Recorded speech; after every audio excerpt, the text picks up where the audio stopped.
Kaulah harapan dalam hidupku.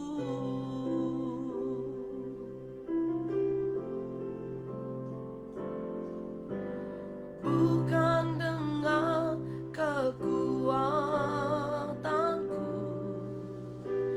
ku dapat jalani hidupku tanpa Tuhan yang di sampingku. Ku tak mampu sendiri. Engkaulah kuatku yang menopangku. Ku pandang wajah-Mu dan berseru, pertolonganku datang dari-Mu. Peganglah tanganku, jangan lepaskan. Kaulah harapan dalam hidupku. Ku pandang wajah-Mu dan berseru, pertolonganku datang dari-Mu. Peganglah tanganku, jangan lepaskan. Kaulah harapan dalam hidupku. Kaulah harapan dalam hidupku. Kaulah harapan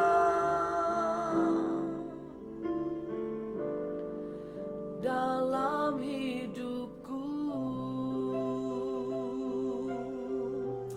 Haleluya, Engkaulah harapanku, Engkau sumber pertolonganku.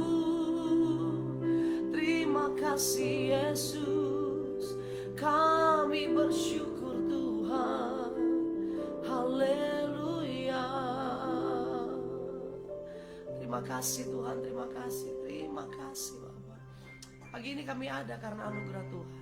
Kembali di hari yang baru yang Tuhan berikan, kami akan merenungkan firman-Mu, berfirman buat kami Bapa. Karena kami percaya Tuhan, Engkau segala-galanya buat kami.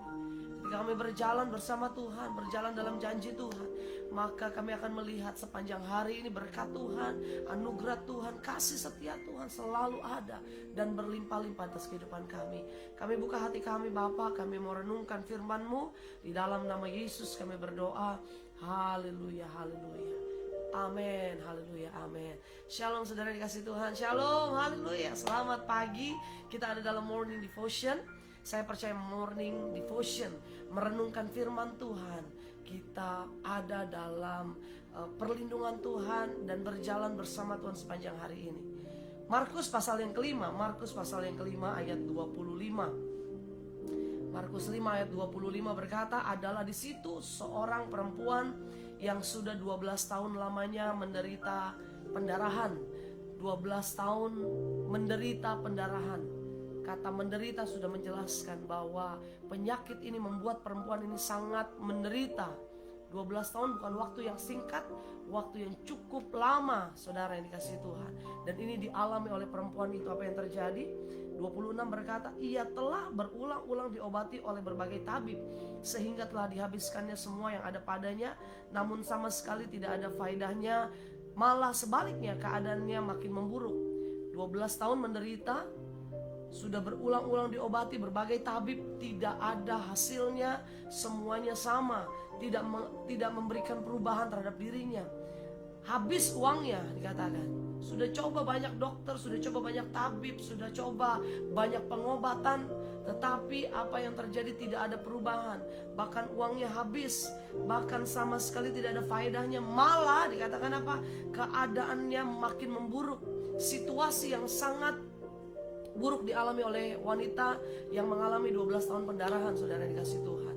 Betul, kata menderita ini menjelaskan kalimat berikutnya, ayat berikutnya, bahwa bukan hanya secara fisik dia menderita, tapi juga semua tabungannya sudah habis, membuat dia juga semakin menderita. Kehidupannya semakin buruk, saudara. Bukan hanya penyakit yang bikin dia buruk, tapi tabungannya, uangnya, harta kekayaannya, semuanya sudah habis untuk pengobatan ini. Dia sudah mendengar berita-berita tentang Yesus, maka di tengah-tengah orang banyak itu, ia mendekati Yesus dari belakang dan menjamah jubahnya. Saudara, ayat ini atau pasal ini juga menceritakan bahwa Yesus dalam perjalanan menuju rumah Yairus, kepala rumah ibadat, karena anaknya juga sedang sakit. Waktu dalam perjalanan itu, sebelum sampai ke rumah Yairus, dia ada dalam perjalanan, ada seorang wanita yang Yesus temui. Dan inilah wanita 12 tahun pendarahan. Dia sudah mendengar kabar tentang Yesus, dia sudah mendengar berita tentang mujizat yang Yesus lakukan. Waktu dia mendengar Yesus akan lewat daerah itu, dia katakan apa? Saya mau mendekati Yesus. Walaupun orang banyak mengerumuni Yesus, tetapi perempuan itu berkata, saya mau mendekati Yesus dari belakang dan menjamah jubahnya. Sebab katanya, asal ku jamah saja jubahnya, aku akan sembuh. Ini iman yang luar biasa, saudara. Kalau kemarin hari Minggu kita memperingati hari kenaikan, hari pencurahan Roh Kudus, hari Pentakosta, bagaimana Petrus juga mengalami perubahan yang luar biasa. Waktu Petrus berkhotbah, 3.000 orang bertobat, memberi diri dibaptis. Dan apa yang terjadi? Banyak orang sakit juga mengalami mujizat. Petrus lewat bayangannya saja bisa menyembuhkan orang, saudara. Tetapi peristiwa ini juga tidak kalah pentingnya, tidak kalah luar biasa, bahwa Yesus menyembuhkan gak perlu pakai penumpangan tangan. Mungkin dia gak perlu berdoa dulu, tetapi iman perempuan ini berkata, asal ku jamah saja jubahnya, aku akan sembuh. Satu pernyataan iman yang luar biasa mengalir dari hatinya. Dan ayat 29 betul, imannya terbukti, saudara. Seketika itu juga berhentilah pendarahannya, dan ia merasa bahwa badannya sudah sembuh dari penyakitnya. Pada ketika itu juga Yesus mengetahui bahwa ada tenaga yang keluar dari dirinya. Lalu ia berpaling di tengah orang banyak itu dan bertanya, siapakah yang menjamah jubahku?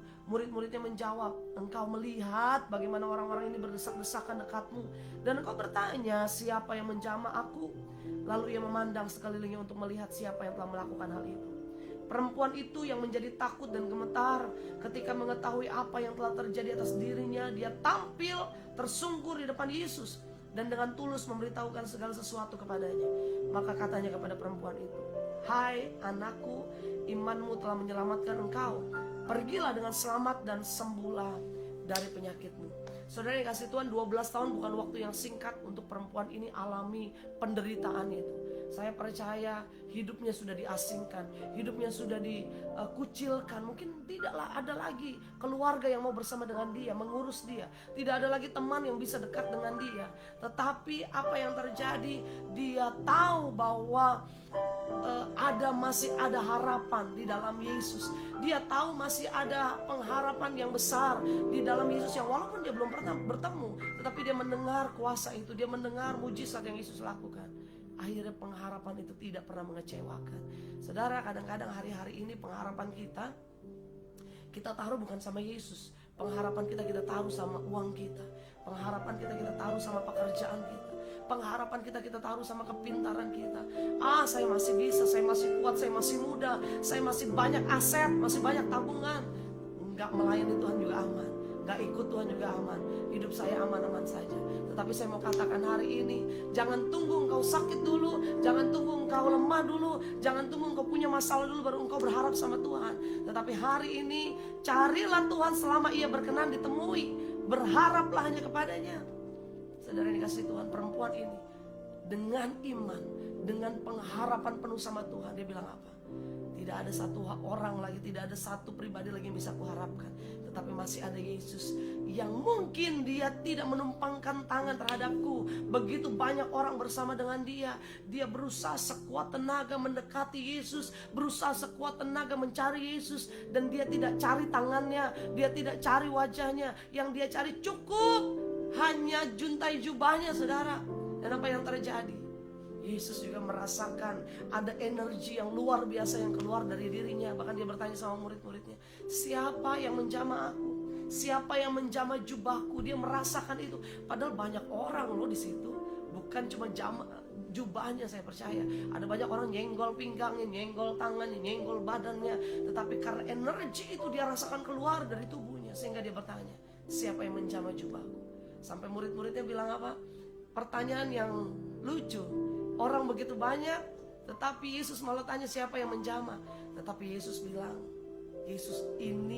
Yesus merasakan bahwa ini bukan jamahan atau sentuhan biasa. Karena ada satu energi, satu kekuatan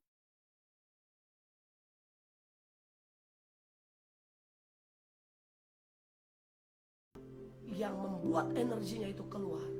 Dan Yesus berhenti di pertengahan jalan itu. Yesus mencari orang itu. Perempuan itu merasa takut awalnya. Dia merasa khawatir. Saya kayak dicari Yesus. Ternyata orang yang berharap sama Tuhan, Tuhan cari, saudara. Orang yang berharap sama Tuhan, Tuhan perhitungkan.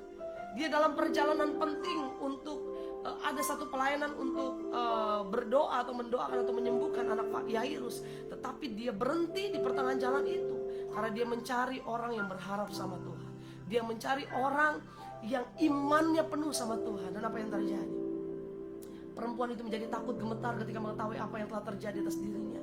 Dia takut gemetar karena dia tahu dia sudah dipulihkan, dia sudah disembuhkan. Dan akhirnya waktu Yesus mencari, memandang sekelilingnya, siapa yang telah melakukan itu? Ia tampil tersungkur di depan.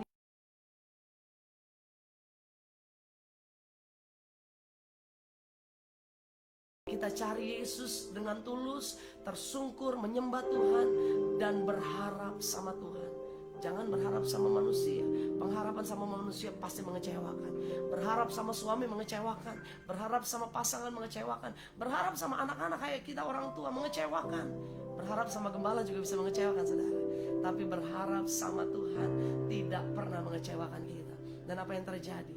Bukan cuma kesembuhan yang dia dapat.